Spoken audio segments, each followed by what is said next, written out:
En esta unidad de trabajo, o la número 6 de sistemas eléctricos, neumáticos y hidráulicos, veremos sistemas de mando electroneumático. Completaríamos, por tanto, el bloque de neumática con el control eléctrico de estos circuitos, que por otra parte es lo que más se utiliza en estos sistemas. El control eléctrico, ya lo he comentado en algunas ocasiones, que es mucho más versátil y de un mando más utilizado frecuentemente.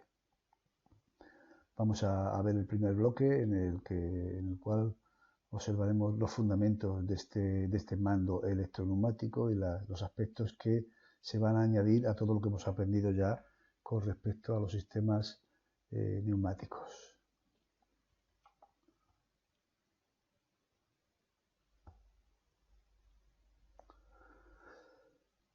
Veamos unas generalidades con respecto a la electroneumática. Por ejemplo, hacernos conscientes de que las señales neumáticas, cuando hay largas distancias, pues son lentas a la hora de transmitir los efectos. Por ejemplo, las conducciones también largas representan un consumo muy elevado de aire y no es tanto como el consumo que representan las canalizaciones eléctricas. También hay que considerar que combinar las ventajas del mando eléctrico con la simplicidad y eficacia de la neumática nos va a llevar a facilitar todas las aplicaciones electroneumáticas en la industria. Digamos que vamos a tener un fácil control mediante el mando eléctrico y luego la actuación neumática, que nos aporta considerables ventajas sobre lo que son las actuaciones eléctricas, sobre todo en movimientos de recorrido limitado. Como definición ahí la tenéis. Podríamos definir como electroneumática la técnica o tecnología que utiliza los circuitos eléctricos para el control de accionamientos neumáticos, por dar una definición estándar, igual que hicimos con la definición de neumática. En este momento vamos a ver un poco una necesidad y justificación de los elementos de mando eléctricos. ¿Por qué mando eléctrico? Pues porque los neumáticos son más complejos y más caros. Daros cuenta que no es lo mismo que habéis trabajado con pulsadores eléctricos y con pulsadores neumáticos. Y os daréis cuenta de que el pulsador eléctrico son simplemente dos terminales, que se atornillan a dos cables, y el contacto se hace simplemente uniendo esos dos terminales. Sin embargo, la unión de terminales neumáticos hace falta una tubería estanca que canalice la entrada y la salida y es más difícil de fabricar por ese motivo y también más complejo de montar.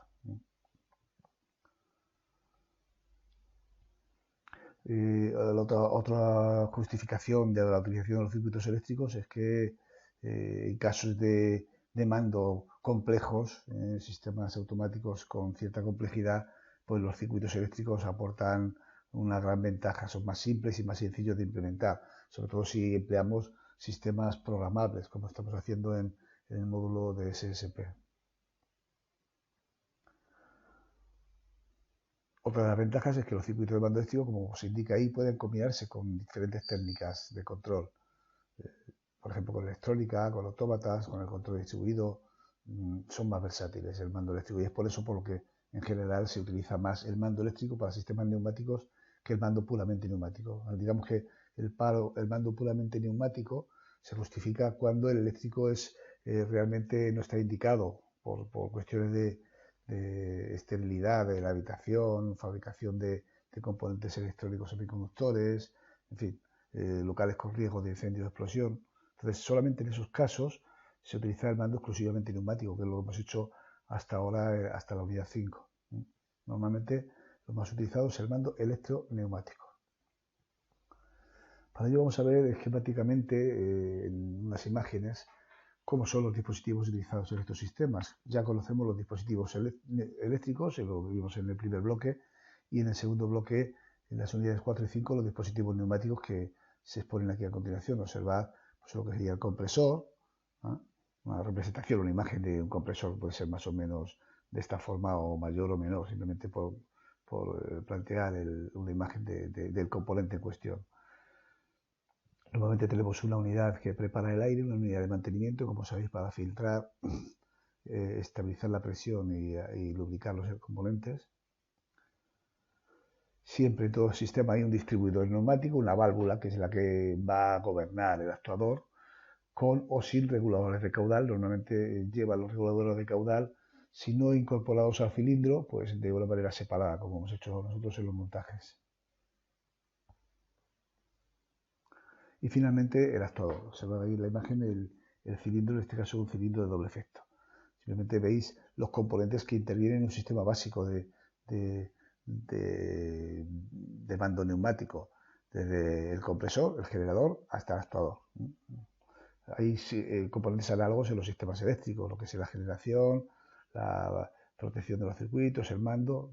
En cualquier caso, hay un componente que es nuclear de algún modo importante a la hora de considerar un sistema electroneumático, y es que el distribuidor neumático, en lugar de ser de mando manual o de mando pilotado por aire, es de mando eléctrico, con lo que tendríamos que el distribuidor neumático normalmente se sustituye por lo que sería una electroválvula, que es una válvula neumática que está accionada eléctricamente. Aquí en la imagen veis una foto de una válvula neumática, en este caso biestable, con dos electroimanes o dos solenoides para accionarla. Podemos considerar a este componente como convertidor eléctrico neumático, al menos convertidor de señal eléctrica a señal neumática. Yo aplicaría una señal eléctrica en los solenoides y se convertiría en una señal neumática para el gobierno del cilindro. Esa electroválvula puede ser gobernada directamente o mediante elementos de mando intermedio, como veis ahí, relés y contactores, que a su vez son controlados por elementos de mando manual, y en el circuito puede intervenir otros elementos de captación, como detectores de posición, etc. El circuito, el sistema eléctrico lleva también su propio elemento de protección, ahí está representado por un fusible, pero bueno, ya sabéis cómo son las protecciones de los sistemas eléctricos, desde fusible, magnetotérmico, diferenciales, etc. Y finalmente hay siempre una alimentación. Aquí he puesto una imagen de una fuente de alimentación, pero puede alimentarse a partir de la red o de cualquier otro modo. Es decir, que asiste también, lo mismo que una alimentación neumática, también una alimentación eléctrica en los sistemas electroneumáticos. Finalmente, si el compresor es un compresor que se conecta a la corriente eléctrica, lo dejaremos de tener como núcleo principal de alimentación, pues la energía eléctrica, porque la energía eléctrica alimentará la fuente de alimentación y alimentará también el compresor.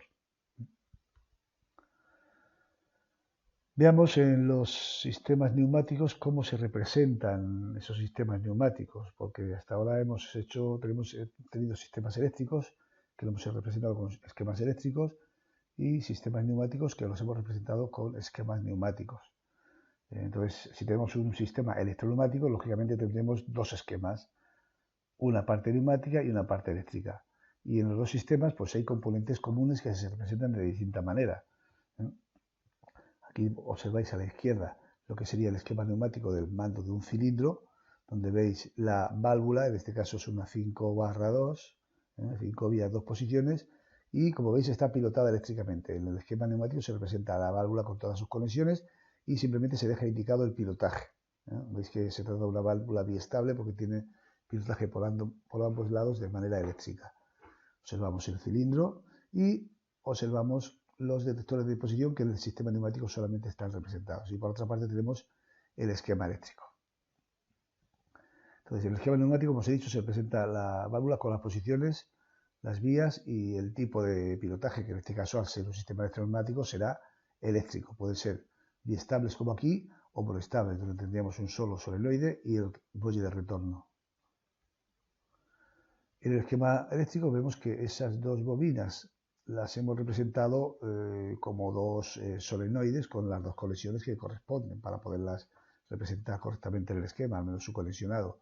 Observad la semejanza en el símbolo del solenoide al del relé. En este caso es un recuadro, pero con una rayita inclinada, y este pequeño aditivo que tiene aquí que indica que es una válvula realmente.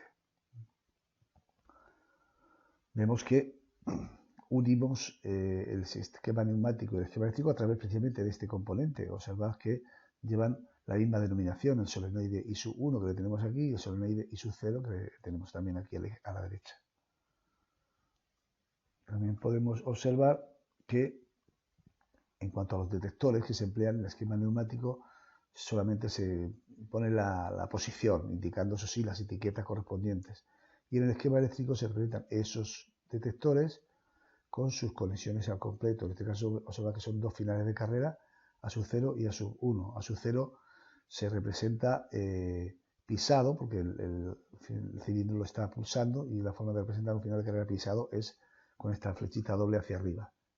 Aquí se representa como si fuera normalmente cerrado, pero en realidad no lo es. Es un final de carrera que es normalmente abierto. Lo que pasa es que como está pisado, se representa cerrado. Los dos finales de carrera son iguales, normalmente abiertos. El A1 está abierto, como lo veis, porque no está pisado, y el A0 sí que está pisado y por eso se representa cerrado. El funcionamiento de este circuito es muy simple. Vemos que es gobernado por un interruptor. Si yo pulso el interruptor, se activa el solenoide I sub 1, que hace que el cilindro se extienda. Al extenderse el cilindro, llega al final de su carrera, toca el detector A sub 1, A sub 1 se cierra y a su vez activa el solenoide I sub 0, que hace que el cilindro se recoja hasta que llega a sub 0, donde lo pisa otra vez, y si el interruptor permanece cerrado, el movimiento este de salida y entrada se repite indefinidamente, hasta que abrimos el interruptor y el cilindro completa el movimiento de salida y entrada, y al llegar a sub 0 no vuelve a salir porque ya el interruptor estaría abierto.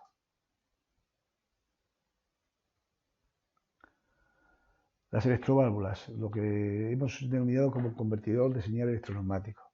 Es, digamos, el dispositivo medular que define un sistema electroneumático. Y lo que realiza precisamente es eso, la conversión de una señal eléctrica sobre los solenoides que intervienen a una señal neumática para actuar sobre un cilindro para que éste salga o entre. Observad aquí lo que sería un poco un ejemplo de un corte de una electroválvula. Observad que está representándose una electroválvula, en este caso 3/2, de pilotaje eléctrico, monoestable. Observad el muelle de retorno. Y vemos en la izquierda como si no está activado el electroimán, la entrada de presión permanece cerrada por este asiento de aquí. En el momento que el electroimán se activa, atrae el émbolo de la válvula y se abre el asiento, permitiendo el paso del aire de la entrada a la salida. Tenemos posición de reposo y posición de accionamiento. Aquí se representa una válvula de asiento, pero también podría representarse una válvula de corredera con un fundamento parecido. Nueva imagen de este convertidor electroneumático, concretamente las electroválvulas que vamos a utilizar nosotros en los montajes en paneles, algo parecido. Aquí vemos, por ejemplo, está aquí arriba, una electroválvula biestable, observad que tiene dos conexiones o dos bobinas. Y aquí tenemos una electroválvula monoestable, solamente tiene una bobina, por lo que debemos deducir que el mando contrario sería un muelle o resorte. Observad que es una electroválvula de 5 vías también, aparte de que lo ponen en el símbolo, pero podemos diferenciar claramente de las 5 vías: la entrada de presión, las dos salidas y los dos escapes, uno a la izquierda y otro a la derecha, tanto en la de arriba como en la de abajo. Pero, ¿cuáles son las características de estas válvulas? Es decir, si nosotros tenemos que comprar una de estas válvulas o adquirirlas, ¿qué debemos de saber sobre ellas? Pues tenemos que saber una serie de características neumáticas y de características eléctricas. Las características neumáticas, pues claramente debemos de saber si esta válvula es monoestable o biestable. Monoestable con una sola bobina o biestable con dos bobinas, como veis. Lógicamente el número de vías puede ser de 5 vías, de 3 vías, en este caso las que veis en la imagen son de 5 vías, y el número de posiciones. Sabed que en el caso de 3 posiciones, de 3 vías, 2 posiciones, en el caso de que sean monoestables, pues podemos especificar si son normalmente cerradas o normalmente abiertas. El tipo de pilotaje, que normalmente al ser una electroválvula será un pilotaje eléctrico.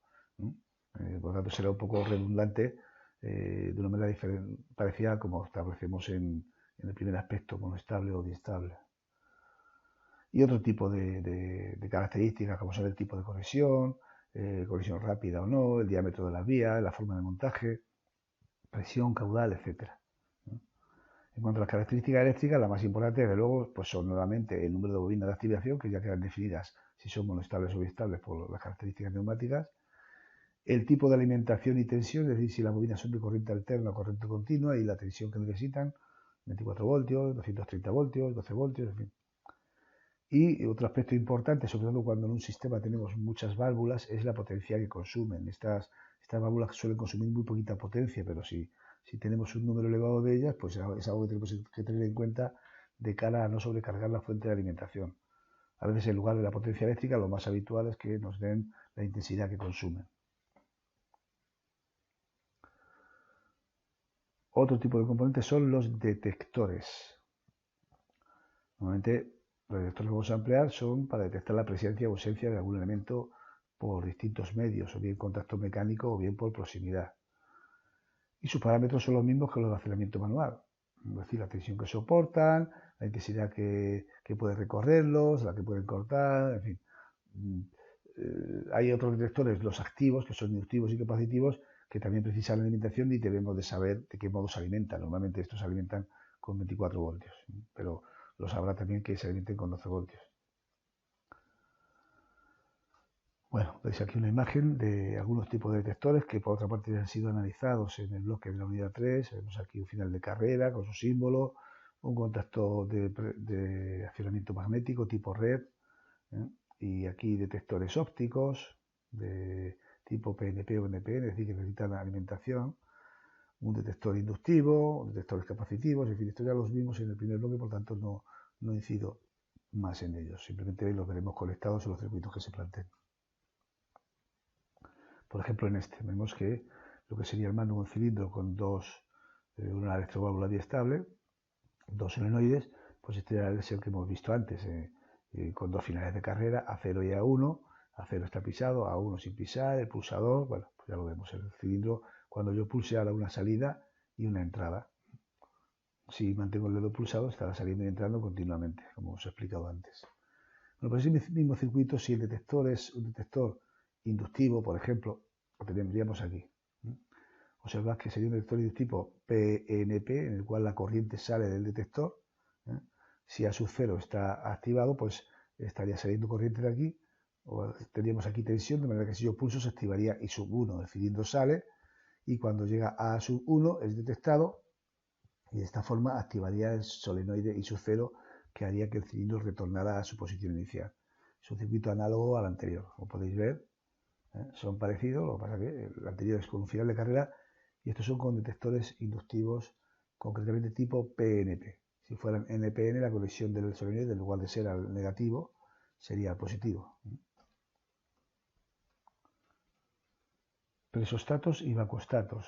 En este caso es un componente que, al contrario de lo que hace la electroválvula, hace una conversión de una señal neumática en una señal eléctrica. Es decir, podemos detectar si hay presión o si hay falta de presión, entonces eso se convierte en una señal eléctrica de apertura y cierre de un contacto. Bueno, aquí tenemos lo que sería el fundamento de estos componentes, en este caso de un presostato. La presión actúa sobre una membrana que finalmente hace que abra y cierre el circuito. Vemos que el presostato, el símbolo sería este, el de la izquierda, así habría que representarlo en el circuito neumático, y el de la derecha habría que representarlo de esa forma en el circuito eléctrico. Es muy parecido del vacuostato, que detecta la falta de presión, la única diferencia es que la flecha de presión va en sentido inverso, como podéis ver, en el sistema, en el esquema neumático, y en el esquema eléctrico es lo mismo, nada más que en lugar de poner presión mayor que, pone presión menor que. Una imagen de este tipo de componentes de un fabricante determinado. Vemos un poco aquí una aplicación de ese presostato en un circuito, nuevamente una electroválvula biestable 5/2, donde vemos aquí la conexión del presostato en la cámara anterior del cilindro, la cámara posterior más bien. Si yo pulso, el cilindro sale y cuando ha llegado a su final de su recorrido, la presión aumenta en esa cámara posterior y activa el presostato, que hace que aquí active el solenoide de retorno y que el cilindro regrese. Vamos a ver la aplicación de otro tipo de componentes como son los dispositivos de vacío o ventosas. Cómo se hace el pilotaje neumático y por tanto también eléctrico de este tipo de dispositivos. Este tipo de dispositivos tienen una peculiaridad, y es que no trabajan dándoles presión, sino que trabajan quitándoles presión. Es decir, la ventosa absorbe en tanto en cuanto existe una depresión entre la propia ventosa y el objeto que sujeta. Entonces hay que generar en lugar de una presión un vacío. Por ello la electroválvula que gobierne estas ventosas, estos dispositivos de vacío, no deben de alimentar directamente los dispositivos, sino que alimentarán un dispositivo que produzca ese vacío. Necesitaremos, por lo tanto, un generador de vacío. Tenemos un generador de vacío. ¿Vale? Vamos a poner puntero. No sé. Vemos en el dibujo pues lo que sería la propia ventosa, que no es ni más ni menos que el final de una tubería, pues con la forma de una ventosa, lógicamente. Y aquí encima lo que sería el dispositivo de vacío, que funciona por efecto Venturi. Meteríamos presión por nuestras canalizaciones. Este dispositivo tiene aquí un estrechamiento que provoca un aumento de la velocidad del caudal de aire, y el aumento de la velocidad provocaría una depresión en esta zona. Ya lo hemos visto bueno, hemos explicado el lubricador, ¿no?, que funciona por depresión también. En este caso, ¿vale?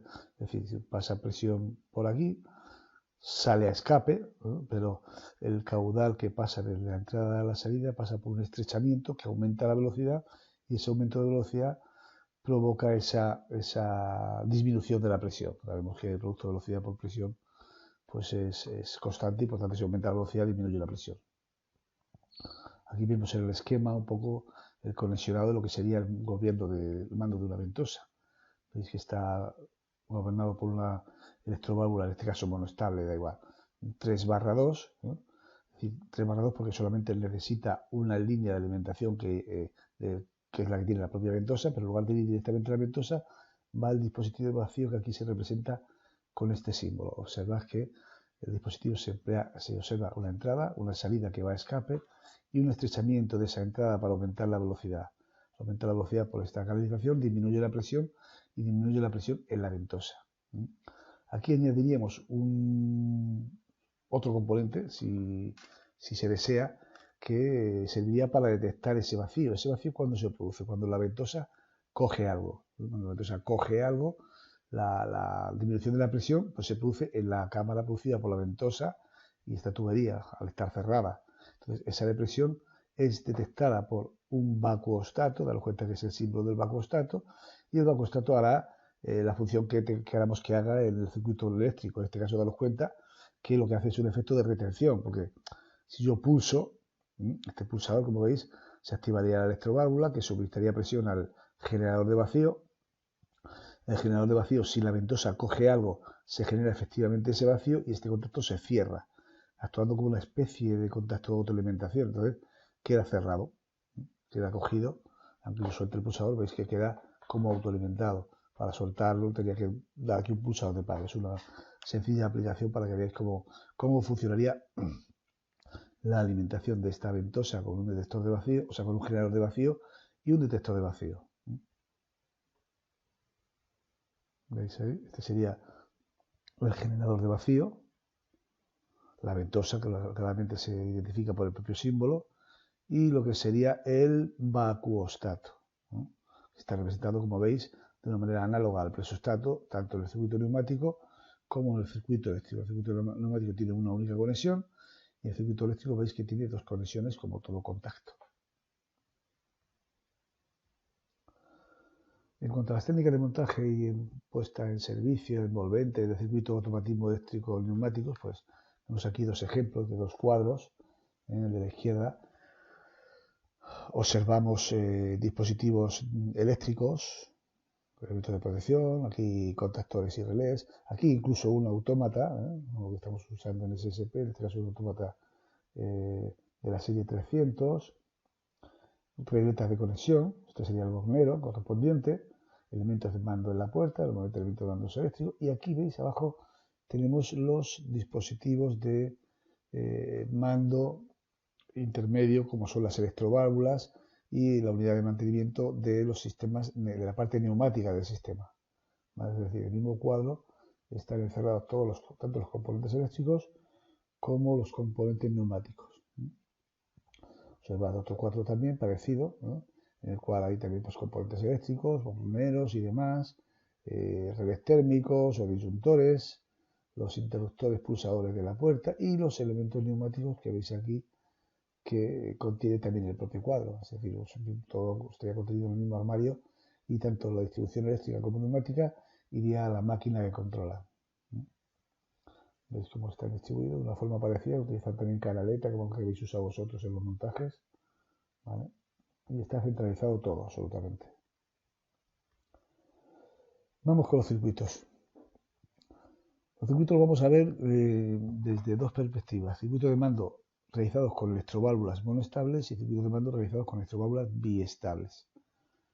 Hay que decir que todos los circuitos se pueden hacer con cualquier tipo de válvulas, cambia la forma de los circuitos y el conexionado, pero si yo tengo una electroválvula biestable y una electroválvula monoestable, puedo hacer las mismas aplicaciones cambiando los circuitos. Por ejemplo, veamos algunos circuitos básicos con electroválvulas monoestables como estos. Por ejemplo, sistema de mando monoestable con un pulsador que gobierna un solenoide de una electroválvula monoestable para un cilindro de simple efecto, ¿vale? Entonces la electroválvula debe ser una 3/2, lógicamente, y sería una 5/2 si fuera para un cilindro de doble efecto. Observad las diferencias, ¿va? Se ve claramente que sería el mismo circuito eléctrico y el neumático cambiaría en función de que fuera un cilindro u otro. El mando biestable, bueno, pues podemos hacerlo de dos formas, como en otras ocasiones hemos visto, pues con un interruptor que gobierna una electroválvula monoestable, nuevamente, no olvidemos que estamos hablando de electroválvula monoestable, ¿vale? El interruptor en sí mismo es de dos estados estables, por lo tanto, al cerrar permanecerá y al abrir permanecerá, por lo tanto, el circuito es tan simple como ese, ¿vale? Para el cilindro simple efecto, con electroválvula 3/2 y para el cilindro doble efecto, que sería electroválvula 5/2. Un poco como sería el circuito eléctrico el mismo y el circuito neumático cambiaría en función del cilindro de una válvula 3/2 o una 5/2. Podemos hacer circuitos biestables con válvulas monoestables haciendo circuitos de mando indirecto. Observad aquí que sería una especie de marcha paro, conocido marcha paro, un pulsador de marcha y un pulsador de paro, la correspondiente autoalimentación, que gobierna un relé, necesitaríamos eso sí, un relé, ¿vale? Y sería el contacto de este relé, un contacto de aplicación normalmente abierto, el que gobernaría el solenoide de la electroválvula monoestable, ¿vale? Si yo pulso el pulsador, se activaría el relé que queda autoalimentado por este contacto de autoalimentación, entonces el relé alimenta la electroválvula. Yo puedo soltar el pulsador porque el circuito está autoalimentado y por eso es por lo que es biestable. Para llegar al palo pulsaría el pulsador de palo interrumpiendo la corriente en el relé y dejando sin alimentación el correspondiente solenoide. El circuito electroneumático, como veis, tampoco varía de los anteriores, siempre sería el mismo. Va cambiando lo que es el mando, el circuito eléctrico propiamente. Otras aplicaciones, o las mismas aplicaciones, mejor dicho, realizados esta vez con válvulas biestables. Notaremos que si con válvulas biestables queremos hacer un mando biestable, es más simple que con la electroválvula monoestable, lógicamente. Porque, bueno, la electroválvula biestable para mando biestable, electroválvula monoestable para mando monoestable, pues sería lo más apropiado, pero que se puede hacer ambas cosas con ambas electroválvulas. O, por ejemplo, vemos aquí el mando biestable, que sería simplemente un pulsador para cada solenoide. Si yo quiero que salga el cilindro, pulsaré S1, con lo que activaré el solenoide y sub 1 y el cilindro saldrá. Si quiero que retorne, pulsaré S2, con lo cual activaré el solenoide y sub 0 para que el cilindro vuelva a su posición de reposo, haciendo que la electroválvula cambie de posición a la de reposo. Veis que los circuitos de cilindro de simple efecto y doble efecto difieren únicamente en que se emplea para el simple efecto una electroválvula 3/2, biestable, claro, y para el doble efecto una electroválvula 5/2, también biestable, como podéis ver. Bien, si yo quiero emplear válvulas monoestables o electroválvulas biestables, perdón, para el mando monoestable, pues bueno, pues en este caso es un poquito más complejo porque realmente son perfectamente indicadas para el mando biestable. En cualquier caso se pueden hacer. Observad cómo sería, ¿veis? Como tenemos dos solenoides, yo tengo que, con un pulsador de doble cámara, abierto o cerrado, si pulso, alimento I sub 1, que es la que hace que salga, y desactivo I sub 0, que es la que hace que entre, para que no haya un doble pilotaje. Si pulso alimento I sub 1, entonces la electroválvula cambia, porque al mismo tiempo desactivo I sub 0 y el cilindro sale, tanto en simple efecto como en doble efecto. Pulso I sub 1, pulso S1, perdón, alimento I sub 1, el cilindro sale y para que retorne tengo que soltar el pulsador, entonces se alimentará, en este caso I sub 0, y el cilindro retornará, porque será el solenoide I sub 0 el que reciba la alimentación. El mando alternativo. Un mando alternativo me refiero al mando de un cilindro que sale y entra de manera automática, bien de manera en un solo ciclo o de manera continua. Lo podemos hacer con electroválvulas biestables.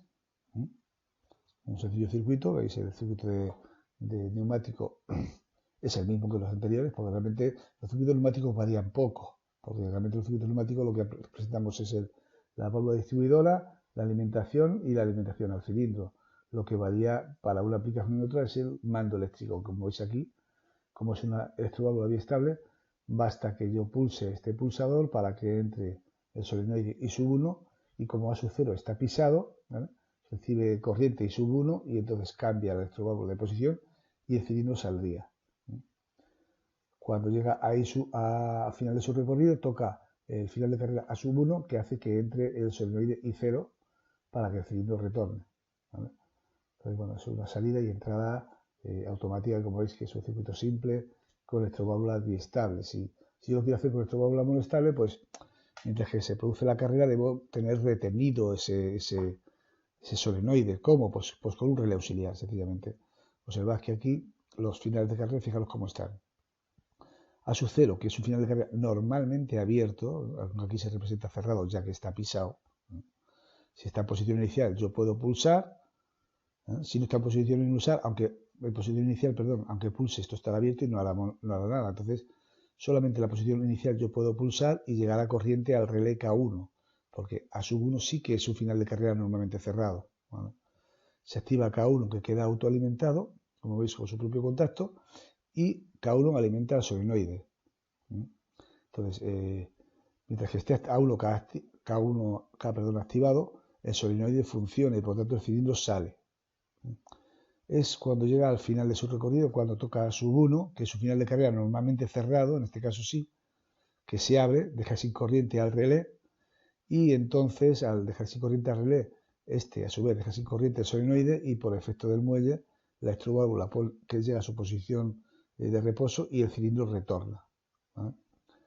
Hago especial hincapié en la representación de estos dos símbolos, de A sub 0 y A sub 1. Fijaros que A sub 0 se representa cerrado porque está pisado, pero es un final de carrera normalmente abierto, ¿vale? Si no estuviera pisado, sería normalmente abierto. A diferencia de aquí, A sub 1, que no está pisado y sí que es un final de carrera normalmente cerrado. En esta especie de marcha paro del mando del relé, actuaría aquí como pulsador de paro realmente.